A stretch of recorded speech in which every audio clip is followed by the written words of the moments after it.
Champions trophy पर आरंभ है काउंटडाउन। बाद पड़े 11 जन खेलाड़ी ट्रॉफी रे अंशग्रहण कर 8टी दल। चैंपियंस ट्रॉफी 2025 पर काउंटडाउन आरंभ हो जाएछि। यह पूर्व अनेक खेलाड़ी टूर्नामेंट बाद दियाजिबार धारा जारी रही।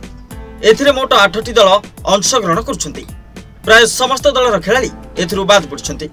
चैंपियंस ट्रॉफी रु बाद पड़िथिबा खेलाड़ी तालिकार भारतर द्रुत बॉलर जसप्रीत बुमरा अछन्ति। से पिठी आघात जोगु बाद पड़िबा परे टीम इंडिया को एक बड़ झटका लागिछि। बुमरा अनुपस्थिति जोगु दलर बॉलिंग प्रभावित होई पारे बोली कहा जाउछि। सेहिपरि गोडरे आघात जोगु पैट कमिन्स चैंपियंस ट्रॉफी रु बाद पड़िछन्ति। तांको अनुपस्थिति केवल ऑस्ट्रेलिया पेस आक्रमण को धक्का दे नहीं बरं टूर्नामेंट पर सेमानकु अधिनायक परिवर्तन करबाक मध्य पड़िछि। बामाते ऑस्ट्रेलिया द्रुत बॉलर मिचेल स्टार्क अनुपस्थिति जोगु चैंपियंस ट्रॉफी रे ऑस्ट्रेलिया पेस आक्रमण आउरी दुर्बल देखा जाउछि। व्यक्तिगत कारणरू से तांको नाम प्रत्याहार करछन्ति। जोश हाजलेउड हेउछन्ति आउ जणे ऑस्ट्रेलिया खेलाड़ी जांको चैंपियंस ट्रॉफी रु बाद दिया जाइछि। तांकर हिप रे आघात लागिछि। चैंपियंस ट्रॉफी रु बाद पड़िबाक थिबा ऑस्ट्रेलिया खेलाड़ी तालिकार परवर्ती नाम हेउछि ऑलराउंडर मिचेल मास्कर मध्य एक आघात अछि जहा जोगु तांको टूर्नामेंट रु ओहरि जिबाकु पड़िछि। चैंपियंस ट्रॉफी पय मनोनीत हेबा परे मार्क स्टोइनिस ओडीआई रु अवसर नैथिले।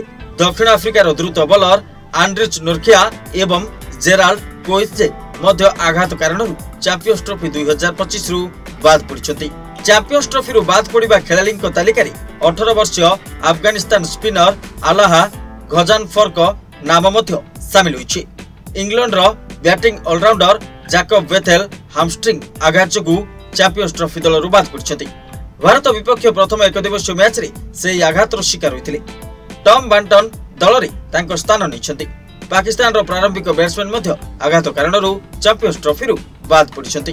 गोड़ आघात जोगु तांको दल रे मनोनीत कर जाय नथिला। आघात पूर्वरु से पाक दलर जड़े नियमित सदस्य थिले। Report rising Odisha.